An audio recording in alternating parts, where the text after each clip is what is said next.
추석이 되면 우리가 복된 명절이 되라고 서로 그림 카드도 보내고 문자도 보내면서 우리가 서로 덕담을 하지요.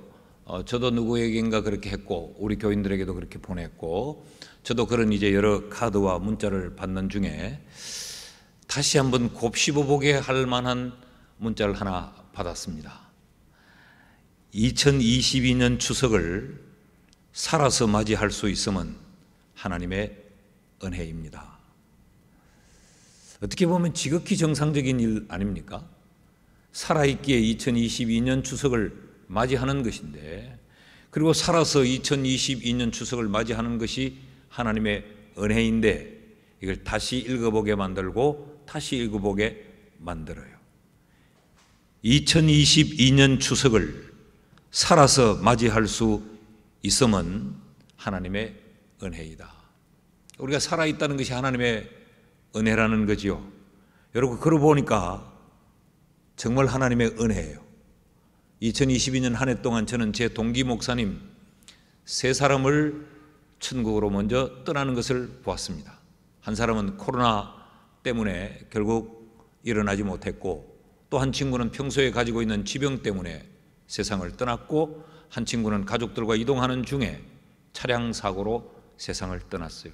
그러고 보니까 내가 살아서 추석을 맞이한다라는 것이 이게 정말 감사한 것이고 엄청난 하나님의 은혜이구나를 깨달았습니다.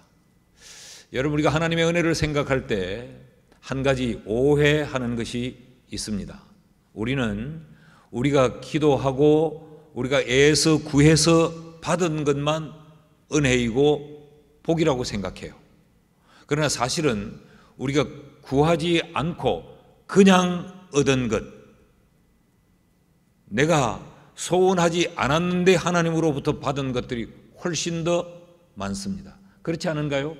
여러분이 기도해서 받은 것이 많아요? 아니면 하나님이 그냥 우리에게 주셔서 받은 것들이 많아요? 일상적으로 우리에게 주어지는 모든 은혜는 우리가 구하지 않았는데도 하나님이 주신 것들입니다. 여러분, 하루 저녁 잠자리에 들면서 내일 아침 눈을 뜨게 해달라고 하나님 앞에 간절히 기도해서 우리가 내일이라고 하는 새날을 선물 받은 것보다 생각 없이 잠들고 생각 없이 눈을 떴지만 하나님이 우리에게 그렇게 새로운 날들을 주신 그 은혜가 얼마나 많아요. 사실은 하나님이 그냥 주신 일상적인 은혜가 엄청 많음에도 불구하고 우리는 이런 은혜에 대해서 그것이 하나님의 은혜임을 기억하거나 그 하나님의 은혜에 대해서 감사하는 일이 우리에겐 소홀할 때가 대단히 많습니다. 한번 물어봅시다. 여러분, 구원이 은혜입니까? 구원이 은혜입니까? 아니면 우리의 노력의 대가입니까? 우리가 구원을 우리가 애써서 노력해서 쟁취한 것입니까? 아니면 하나님이 그냥 우리에게 주신 선물입니까? 구원이 나의 공로로 말미암아 내가 획득한 것입니까? 하나님이 우리에게 그냥 주신 선물입니까?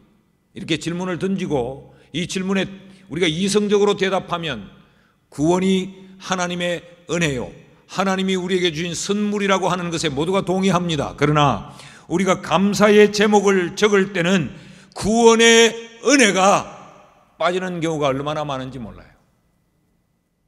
감사할 제목을 적고 하나님이 내게 주신 복을 적고 하나님이 내게 주신 은혜를 적을 때는 내가 기도하고 구해서 얻은 것들은 그 리스트에 올라갈지는 모르지만 하나님이 우리에게 값없이 그냥 주신 그야말로 은혜, 선물은 우리가 빼먹을 때가 대단히 많죠. 한번 따라 하십시다. 구원은 하나님의 은혜이다. 에베소서 2장 8절을 보면 성경이 이렇게 기록합니다. 너희는 그 은혜에 의하여 믿음으로 말미암아 구원을 받았으니 이것은 너희에게서 난 것이 아니요 하나님의 선물이라. 구원이 우리에게 하나님의 선물이라 그랬어요.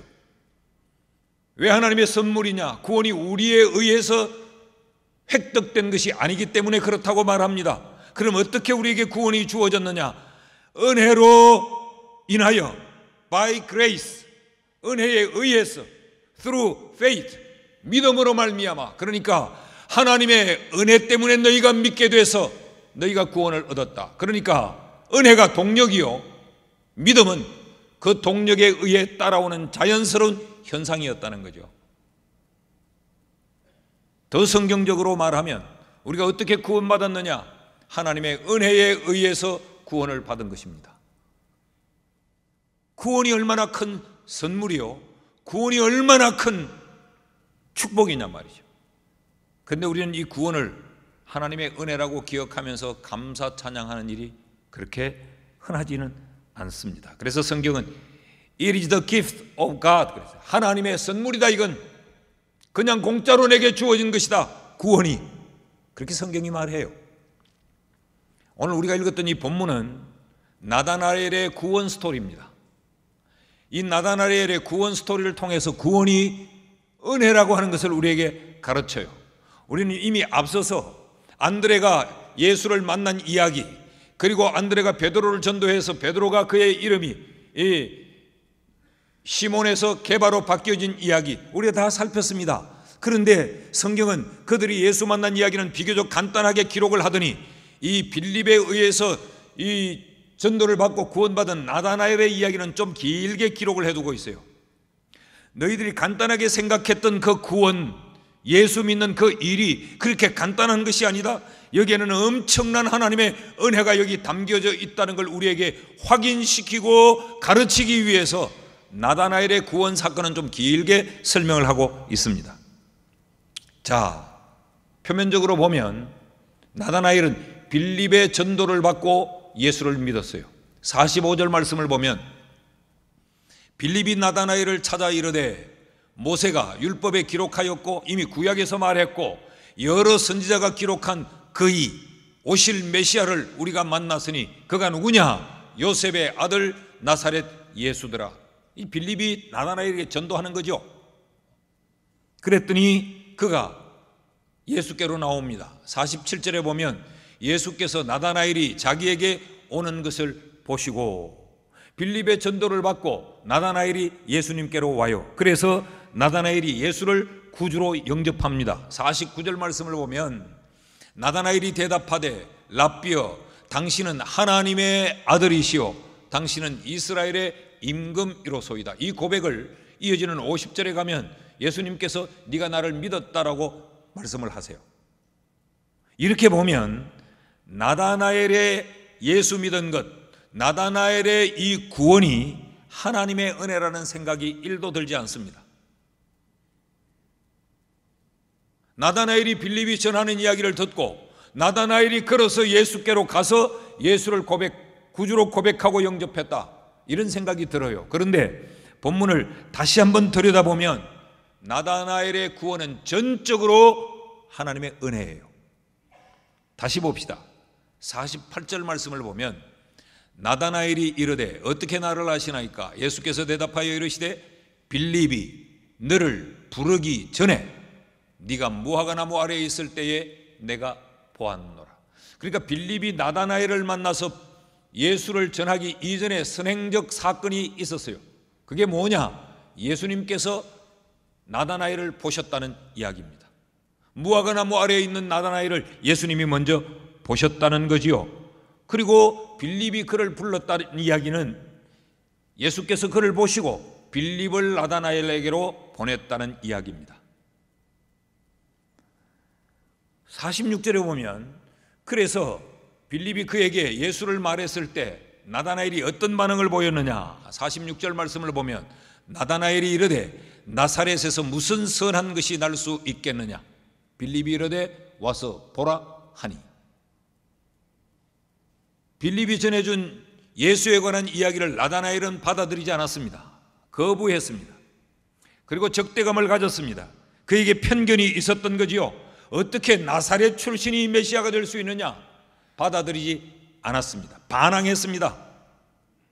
그런데 예수님께서 그를 설득하신 후에 그가 예수를 영접하게 돼요. 48절 말씀을 다시 읽으면 나다나엘이 이르되 어떻게 나를 아십니까? 예수께서 대답하여 이르시되 빌립이 너를 부르기 전에 네가 무화과 나무 아래에 있는 것을 내가 봤다. 그러니까 49절 말씀을 보십시오. 나다나엘이 대답하되 라삐어 당신은 하나님의 아들이 맞군요. 당신은 이스라엘의 임금입니다 라고 예수를 믿었더란 말이죠. 그렇게 보면 자, 나다나엘은 구원을 위해서 기도한 적도 없습니다. 나다나엘은 예수 믿기 위해서 노력한 적도 없어요. 나다나엘은 자기가 예수께 찾아와서 내게 영생을 달라고 매달리지도 않았어요. 나다나엘의 구원은 전적으로 하나님이 나다나엘을 보시고 하나님이 그를 구원하기 위해 빌립을 보내시고 그가 완강히 거부할 때 하나님은 예수님이 그를 설득하시고 그래서 결국은 나다나엘이 예수를 영접하도록 만들었다라고 하는 것이 오늘 본문의 이야기예요. 여러분, 이것이 하나님의 은혜입니다. 구원은 사람의 노력이나 사람의 공로나 사람의 의로움이나 사람이 소유한 그 어떤 것들을 근거로 해서 구원이 얻어지는 것이 아니고 전적으로 하나님이 주도하여서 하나님에 의하여서 하나님이 값없이 그에게 주신 선물, 그것이 바로 구원이에요. 그래서 구원은 하나님의 은혜인 것입니다. 믿습니까? 오늘 우리는 이런 하나님의 은혜로 말미암아 우리가 구원을 입었고 우리가 오늘 구원받은 자로 여기 서서 하나님을 예배하는 것도 우리의 잘남이나 우리의 무엇이 열심히 때문이 아니라 하나님의 은혜 때문에 오늘 우리는 하나님을 아버지로 부르고 그를 예배하고 이 자리에서 하나님을 예배하고 있다는 것이죠. 구원이 하나님의 은혜라면 그럼 그 은혜는 어떤 은혜인가? 구원이 하나님의 은혜라고 말할 때 그 하나님의 은혜라는 것은 도대체 어떤 것인가? 오늘 이것을 배우려고 합니다. 그 첫째로 긍휼의 은혜가 구원에 베풀어진 하나님의 은혜예요. 긍휼이 뭡니까? 긍휼이라고 하는 말은 신약 성경이 기록된 이 언어로 엘레오스라는 말이에요. 영어로 mercy. 이 긍휼이라고 하는 이 말은 동정, 자비, 불쌍히 여김 이런 의미를 가지고 있습니다. 다시 말하면 하나님이 불쌍히 여겨주시는 그 은혜 때문에 구원이 이루어졌다는 이야기예요. 48절 말씀을 보실까요? 조금 딱딱하고 어려운 이야기일 수 있는데 나다나엘이 이르되 어떻게 나를 아십니까? 예수께서 대답하여 이르시되 빌립이 너를 부르기 전에 네가 무화과 나무 아래 있을 때에 보았노라. 이것이 예수를 만나기 이전 나다나엘의 상태가 어떠했는가를 우리에게 보여줘요. 무화과 나무 아래에 있던 너라고 지금 성경이 말을 하죠.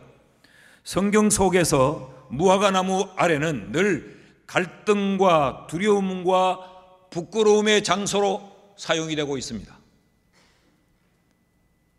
성경의 첫 사건, 아담과 하와가 범죄한 그 사건에서도 보면 하나님이 에덴 동산 중앙에 있는 선과 악을 알게 하는 나무의 열매는 먹지 말라 그랬어요. 이게 하나님의 명령이었습니다. 그런데 아담과 하와는 이 사탄의 미혹에 넘어져서 하나님이 금하신 금단의 열매, 그 선악을 알게 하는 나무의 열매를 따먹죠. 그런 이후에 이들이 어떤 반응을 보였느냐? 창세기 3장 7절을 보면 이에 그들의 눈이 밝아져 자기들이 벗은 줄을 알고 무화과 나무 잎을 엮어 치마로 삼았더라.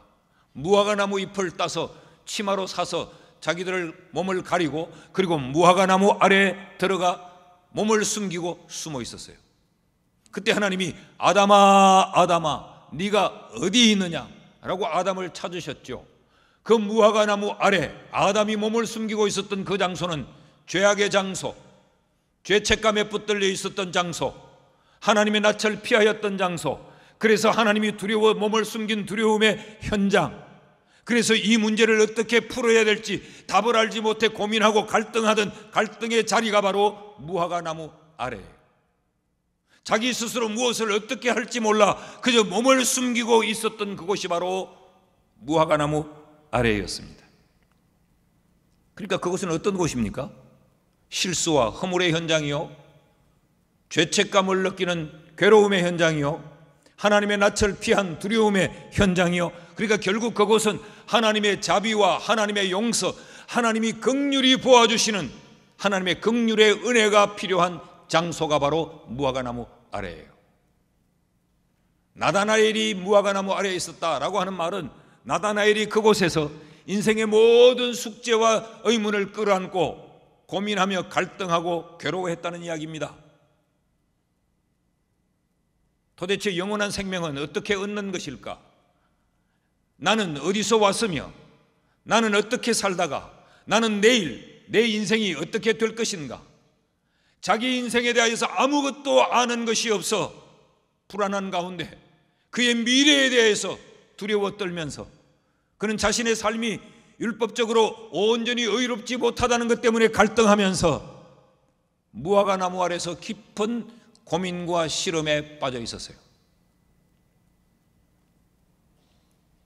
무화과 나무 아래 있었다라는 것은 나다나엘이 고민하고 두려워하고 떨고 있었다라는 걸 우리에게 보여줍니다. 마태복음 21장 19절 말씀에도 보면 무화과 나무에 대한 이야기가 이렇게 나와요. 길가에 한 무화과 나무를 보시고 그리로 가사 잎사귀밖에 아무것도 찾지 못하시고 나무에게 이르시되 이제부터 영원토록 네가 열매를 맺지 못하리라 하시니 무화과 나무가 곧 마른지라. 마땅히 열매를 맺어야 될 나무가 열매를 맺지 못한 것을 언급하며 하필이면 무화과 나무를 말해요. 그래서 그 무화과 나무를 하나님이 저주하시니까 무화과 나무가 말라 죽어버렸다는 거죠. 그러니까 이 무화과 나무는 부끄러움의 나무요, 무화과 나무는 하나님의 용서와 하나님의 특별한 자비가 필요한 나무, 하나님의 긍휼하심이 필요했던 자리가 바로 무화과 나무예요. 지금 나다나엘이 그러했다는 이야기입니다.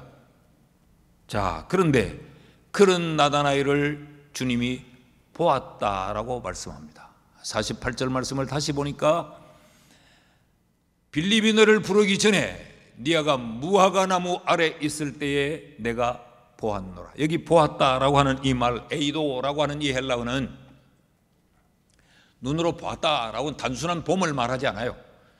주목했다, 알았다, 경험했다, 그런 의미를 가지고 있습니다. 내가 너를 보았다, 이 말은 네가 어떤 상태에 있는지를, 네가 무엇 때문에 괴로워하는지를, 네가 무엇 때문에 두려워 떨고 있는지를, 내 인간의 실존을 내가 꿰뚫어 보았고 그것을 내가 경험했다. 그러니까 그의 모든 고통과 괴로움을 주님이 이해하고 공감하고 체휼했다, 그런 이야기입니다. 자, 그런데 그런 나다나엘의 모습을 또 이렇게도 설명을 하고 있습니다. 46절 말씀에 보니까 나다나엘이 이르되 빌립이 그에게 내가 나사렛 예수가 성경에 예언한 그 오실 메시아더라 라는 말을 하니까 나다나엘이 이르되 나사렛에서 무슨 선한 것이 날 수 있느냐? 빌립이 이르되 와서 보라. 나사렛에서 무슨 선한 것이 날 수 있느냐? 나다나엘은 아집과 편견에 붙들려 있었습니다. 참 보십시오. 자기 스스로 아무런 해답도 갖지 못하고 자기 스스로 자기의 인생에 대해 무언가를 해결하고 결론을 내리지도 못하는 그런 상태의 무화과 나무 아래에 있으면서도 그는 고집과 아집과 그 자신만의 편견에 갇혀져 있는 이 나다나엘을 보십시오.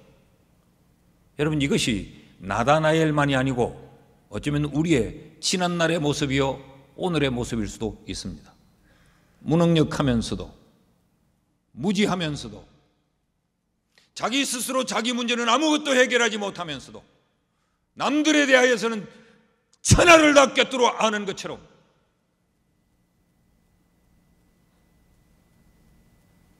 그러면서도 정작 편견에 갇혀 있고 교만과 아집에 사로잡혀 있는, 이게 오늘의 시대를 살고 있는 인간들의 모습일 수 있습니다. 이런 나다나엘을 예수님은 내치지 않고 이해했어요. 공감했어요. 주목해 줬어요. 품어 안았어요. 이게 긍휼입니다. 불쌍히 여겨준 겁니다. 예수님이 이런 나다나엘을 어떻게 평가하시는지를 보십시오.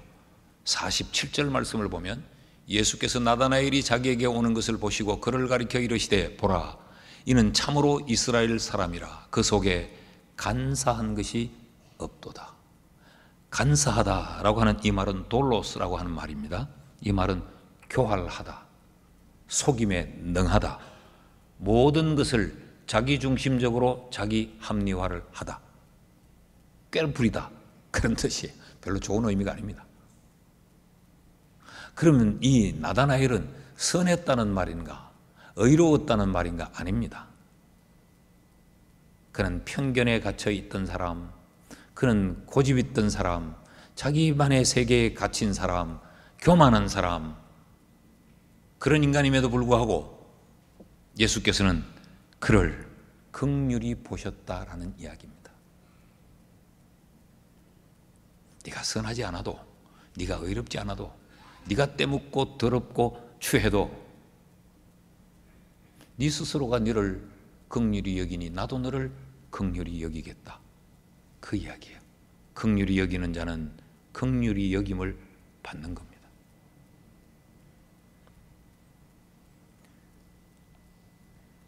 이것이, 이 긍휼의 은혜가 나다나엘을 구원에 이르게 했어요.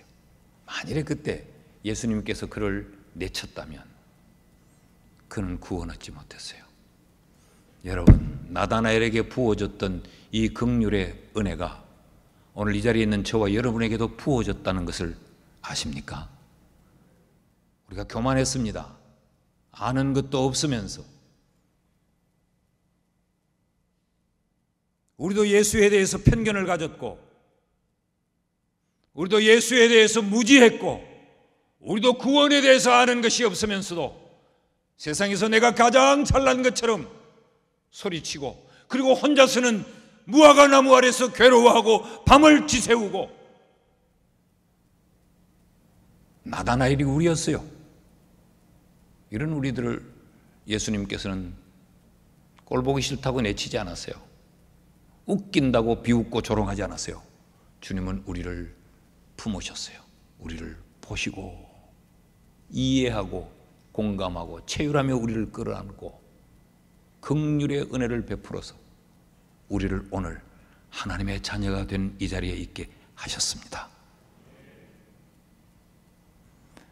이 긍휼의 은혜는 우리가 하나님을 영접하는 그 시간에만 부어지고 단회적으로 끝난 것이 아니고 그때로부터 지금까지 하나님은 우리를 긍휼로 다스리세요.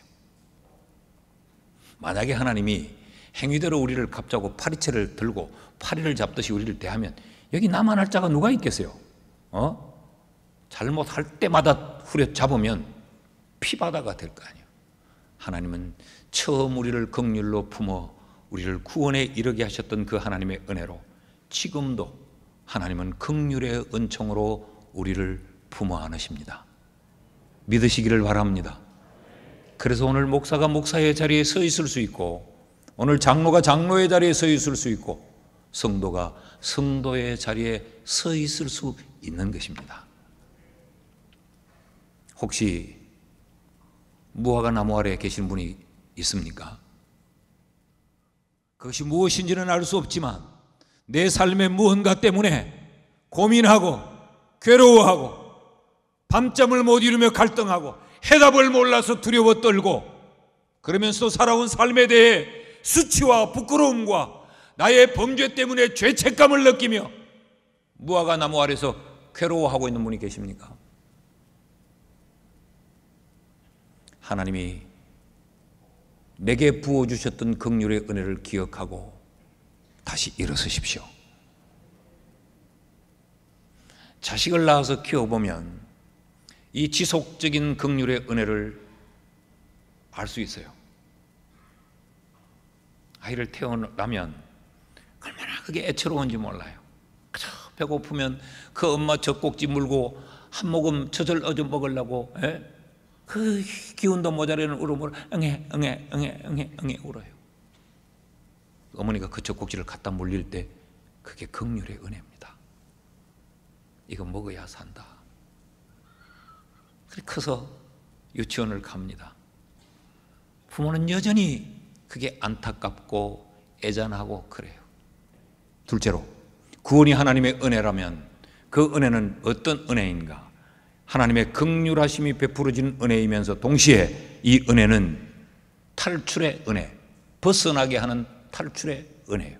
어디로부터? 무화과 나무 아래로부터 탈출하게 만드는, 인간의 모든 근본적인 고민과 갈등, 죄와 저주와 사망에서부터 벗어나게 하는 탈출의 은혜가 바로 구원의 은혜예요. 자, 무화과나무 아래 있던 이 빌립을 예수님께서 보셨다. 그 말은 같이 체휼하고 공감했다, 그 말이죠. 그리고 그를 위하여서 빌립을 보내십니다. 그래서 빌립이 그를 불러요. 그리고 나다나엘이 빌립이 전해준 말을 순순히 받아들이지 않고 반항하고 예수님에 대하여 적대감을 가지고 거절할 때, 그럼에도 불구하고 예수님은 포기하지 않으셨어요. 50절 말씀을 보면 이렇게 기록합니다.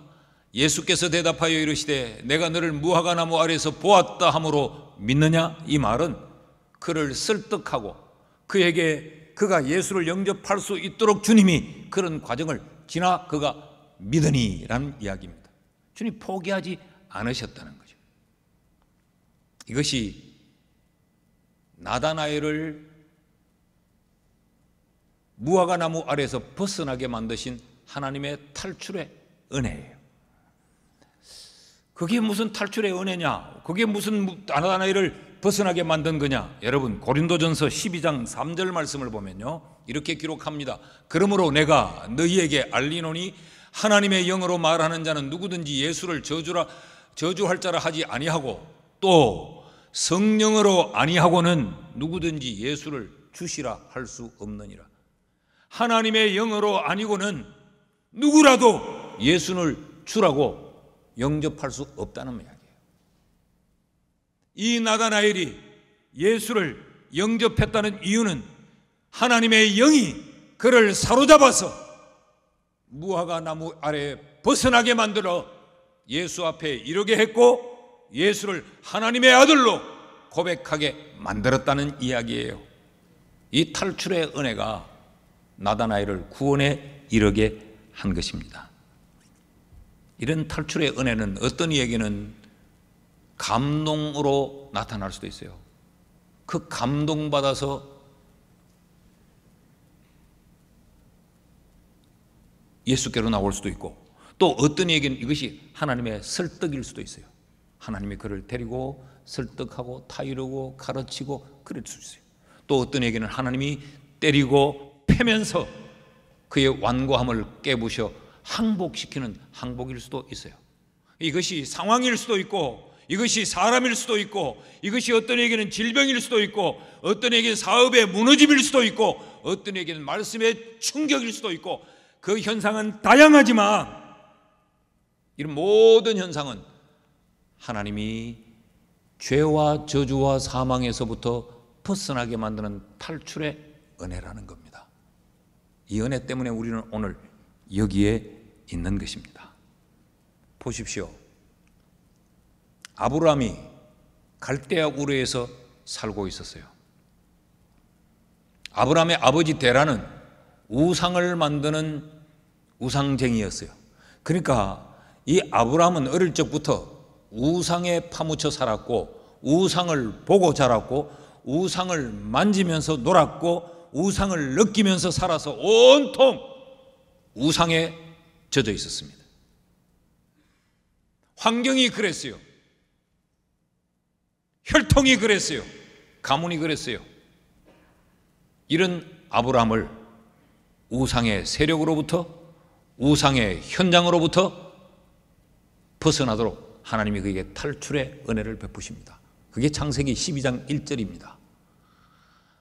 여호와께서 아브라함에게 이르시되 너는 너의 고향과 친척과 아비의 집을 떠나 내가 네게 보여줄 땅으로 가라. 이 하나님의 부르심, 그곳으로부터, 우상의 도시로부터, 우상의 세력들로부터, 우상의 영향으로부터, 우상의 관계로부터 주님이 그를 벗어나도록 탈출의 은혜를 그에게 베푸셨기에 아브라함은 아브라함이 될 수 있었던 겁니다. 이것이 바로 구원의 은혜라는 이야기예요. 우리가 지난번 열왕기상 17장 18장을 살필 때 배웠습니다마는 엘리야가 로뎀나무 아래서 낙심하고 절망해서 죽으려고 했죠. 열왕기상 19장 4절에 보면 엘리야가 로뎀나무 아래 누워서 여호와여 넉넉하오니 지금 내 생명을 거두시옵소서. 나는 내 조상들보다 낫지 못하니이다. 죽음을 초청하면서 절망에 널브러져 있던 그 엘리야를 하나님은 그 절망의 자리에서 벗어나도록 탈출의 은혜를 그에게 베푸셨어요. 그래서 엘리야는 일어났고, 엘리야는 다시 사명의 자리에 세워졌고, 엘리야는 하나님이 그를 통하여 이루실 남은 일들을 넉넉히 감당할 수 있었던 거죠. 이게 구원의 은혜라는 겁니다. 이게 우리에게 주어진 하나님의 은혜라는 거죠. 바울을 기억하시죠? 그가 사울 때에 예수 믿는 자들을 잡아 죽이고 이 땅의 교회를 말살하기 위해 다메섹 도상으로 살인의 이 다름질을 하고 있을 때 하나님이 그를 부르십니다. 주께서 그에게 사울아 사울아 네가 어찌하여 나를 핍박하느냐. 이것은 사울로 하여금 살인의 다름질을 구원의 자리로 그를 탈출시키는 하나님의 은혜였어요. 그래서 그는 2000년 기독교의 초석을 놓게 되는 위대한 사도 바울이 되는 것입니다. 그의 잘남이 아니고 탈출시키는 주의 은혜 때문에, 그의 뛰어남이 아니고 그로 하여금 그 잘못된 오판으로부터 벗어나게 하시는 하나님의 이 탈출의 은혜 때문에 그가 바울이 될 수 있었던 겁니다. 사랑하는 여러분, 저와 여러분이 오늘 이곳에서 하나님을 예배하고 있는 것도 우리를 죽음에서 벗어나게 하신 하나님의 은혜 때문에, 죄를 양식 삼고 멸망을 소망 삼아서 살아가던 우리들을 그 지옥에서 벗어나게 하시는 하나님의 탈출의 은혜 때문에 오늘 우리가 여기서 예배하고 있는 것입니다. 혹시 무엇인가로부터 벗어나야 될 절박한 상황에 있는 분이 계십니까? 질병으로부터 벗어났으면 좋겠다. 너무도 힘들고 어려운 이 경제적인 어려움으로부터 내가 탈출했으면 좋겠다. 지긋지긋하게 꼬여서 나를 괴롭히는 지난날의 상처와 그런 아픔으로부터 나 좀 자유했으면 좋겠다. 인간관계로부터 내가 좀 탈출하여 편안했으면 좋겠다. 그런 아픈 마음을 가지고 있는 분들이 계십니까? 하나님이 우리를 구원하시는 은혜, 우리를 그 힘들고 어려운 자리로부터, 그 절망의 자리로부터, 죽음의 자리로부터 우리를 벗어나게 하는 탈출의 은혜가 있음을 믿기를 바랍니다. 그 은혜를 주시는 하나님을 신뢰하기를 바랍니다. 그 하나님 붙드시기를 바랍니다. 그 하나님께 매어 달리기를 바랍니다. 기도하십시오. 하나님은 지금도 우리에게 그런 은혜를 베풀어 주세요. 기가 막힐 수렁에서, 기가 막힐 웅덩이에서도 하나님은 우리를 벗어나도록 건져주신 거예요. 여러분, 가만히 보면 내가 어떻게 오늘 여기에 있을까라는 그런 생각이 가끔 들 때가 있지 않습니까? 그때 그 일로 내 인생이 끝나는 줄 알았는데, 그때 그 나의 실수 때문에 나는 얼굴 들고 못 살 줄 알았는데, 그때 그 일이 내 인생에 마침표를 찍게 할 줄 알았는데, 그것을 벗어나 그것에서 탈출해서 오늘 지금 이렇게 있게 된 것, 이게 우리를 구원하시는 하나님의 은혜 때문에 그렇습니다. 셋째로, 구원이 하나님의 은혜라면 그 하나님의 은혜는 어떤 은혜인가? 우리로 하여금 세상을 이기게 하는 능력의 은혜입니다. 여러분, 세상이 어떻게 죽음을 이길 수 있습니까? 세상이 어떻게 사망을 영생으로 바꿀 수 있습니까? 그런데 하나님은 구원이라고 하는 것으로 우리를 사망에서 영생으로 옮겨주셨죠. 자, 보십시오.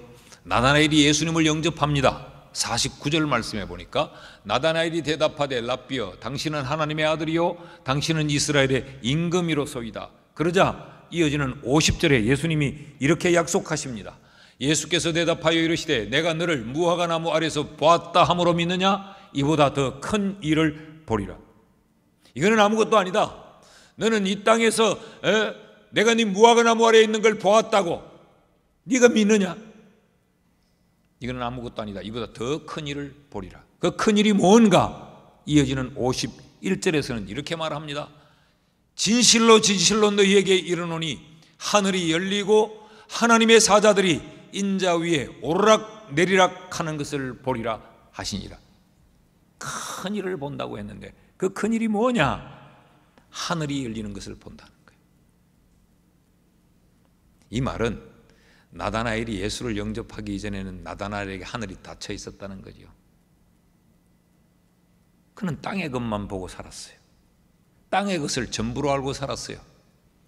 근데 예수를 영접하고 나니까 이 구원이라고 하는 것이 그에게 영안을 열어서 하늘을 보게 만드는 거죠. 자, 하늘이 열리는 것을 보니까 당연히 천사들이 왕래하는 것을 보게 됩니다. 천사들이 인자 위에 오르락 내리락 하는 것을 보게 되리라 그랬어요. 하늘이 열리는 것을 보게 되고 천사들이 왕래하는 것을 보게 된다. 이것을 신학자들은 굉장히 복잡하게 연구를 하고 논문을 쓰고 주장을 하고 해요. 근데 사실 그렇게 복잡할 게 없어요. 이게 한마디로 말하면 이게 뭐냐? 이 나다나엘의 영안이 열렸다는 이야기죠. 지금까지 못 보던 하늘이 보이는 거예요. 지금까지 못 봤던 천계가, 영적인 세계가 나다나엘에게 보였다는 이야기입니다. 자, 이게 도대체 뭐 능력과 무슨 관계가 있느냐? 여러분, 영안이 열리는 것은 능력이 주어진 것의 또 다른 표현입니다. 그의 영안이 열렸다라고 하는 것은 그에게 세상을 이길 만한 능력이 주어졌다라고 하는 것의 다른 표현이라는 말이죠. 무슨 말인가 하면 여러분, 영의 세계를 봐버리면, 천계를 봐버리면 땅의 것들이 시시해 보입니다. 여기에 목을 매지 않습니다. 자, 보십시오. 나다나엘이 지금까지는 자신의 한계에 붙들려 살았어요. 46절을 다시 보니까 나다나엘이 뭐라고 말합니까? 나사렛에서 무슨 선한 것이 날 수 있겠느냐? 이게 나다나엘의 한계였습니다. 하나님의 뜻을 알지 못하니까, 그는 육의 눈으로 보니까 아니 저 천한 동리에서, 저 달동네에서 무슨 선한 것이 날 수 있겠느냐? 이게 그의 지식의 한계였고 그의 생각의 한계였고 이것이 그가 가진 편견이었어요. 이 울타리에서 그는 벗어날 수를 못했던 거죠. 이게 나다나엘의 한계였어요. 이런 한계의 인생을 살던 나다나엘에게 이 약속이 주어지는 겁니다. 한계를 초월하여서 하늘을 보게 될 것이다. 땅이 전부가 아님을 깨닫게 될 거야. 영원한 세계가 있다는 걸 알게 될 거야. 영계를 보게 될 거야. 이 약속이 나다나엘에게는 능력이에요. 이 수준이 되어버리면 다른 것이 시시합니다. 아이고 뭐 그 정도야. 그러니까 세상을 이기고 세상을 견디고 세상을 대항해서 버틸 수 있게 만들어줘요. 나다나엘이라고 하는 이름의 의미가 하나님이 주셨다라는 의미입니다. 나다나엘은 하나님이 주신 능력으로 사는 사람이라는 거죠. 이게 그리스도인의 삶이어야 됩니다. 이 나다나엘이 바로 바돌로메입니다. 네. 그러니까 나다나엘과 바돌로메는 동일 인물이에요. 근데 이 바돌로메가 전성에 의하면 순교합니다. 어떻게 순교하느냐? 순교는 물론 산채로 순교하지만 살아있는 산채로 가죽이 벗겨져 순교를 당합니다. 이것이 절대적인 것은 아니겠지만 그것을 시각적으로 표현해 놓은 사진을 한 장 보십시오.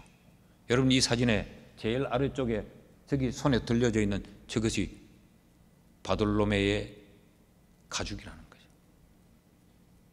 그러니까 그는 세상에서 가장 강력한 핍박과 환난과 고통과 두려움이 그에게 엄습해 와도 그는 그걸 견디고 이길 수 있었더라는 거예요. 왜요? 그에게 영계가 열려져 있으니까, 천국을 보니까 이것은 이겨낼 수 있더라는 거죠. 이것이 구원을 통하여 우리에게 주어진 하나님의 은혜예요. 그러므로 구원받은 사람은 세상을 이길 수 있습니다. 구원받은 하나님의 백성, 천국을 보는 하나님의 백성, 영안이 열려진 사람, 세상은 하나님을 알지 못하고 하나님을 보지도 못했지만 하나님을 본 우리는 세상의 환난과 핍박을 견디고 이길 수 있습니다. 천국을 소망하니까 1세기의 그리스도인들이 화형을 당하고 모진 핍박과 고통을 겪으면서도 그들이 견디고 이길 수 있었던 것은 구원으로 말미암는 하나님의 은혜, 이 능력의 은혜가 그들에게 있었기에 그들이 버티고 견디며 이겨냈던 거죠. 사랑하는 여러분, 오늘에 이르기까지 이 하나님의 구원의 은혜, 이 능력의 은혜가 있었기 때문에 우리가 살아올 수 있었어요. 인생 사는 것이 그렇게 쉽지 않았잖아요. 호락호락하지 않았잖아요. 얼마나 많은 우여곡절들이 우리에게 있었어요. 마치 우리의 인생을 돌아보면 정말 놀이동산의 이 롤러코스터보다 더 심했잖아요. 종종 그래요. 우리 어머니도 그럽니다. 내 인생 살아온 거 책으로 쓰자면 10권도 넘고 100권도 넘을 기라. 그러니까 우리 아버지가 니는 100권밖에 안 되나, 나는 1000권, 10,000권 된다. 그래서 내가 그 말을 받아서 아버지는 10,000권이요. 나는 이 많은 교인들하고 생활하다 보니까 나는 아버지 10,000,000권이고 100,000,000권이요. 우리 인생이 그렇게 간단하지 않잖아요. 그럼에도 불구하고 우리가 살아올 수 있었던 것은 하나님의 이 능력의 은혜 때문입니다. 이 은혜가 우리를 내일을 살게 할 겁니다. 이 은혜가 어떤 고난과 환난 가운데서도 우리를 승리케 할 것입니다. 그러므로 여러분 담대할 수 있기를 바랍니다. 주눅 들지 말기를 바랍니다. 예수가 힘입니다. 한번 따라합시다. 예수가 힘이다. 아멘.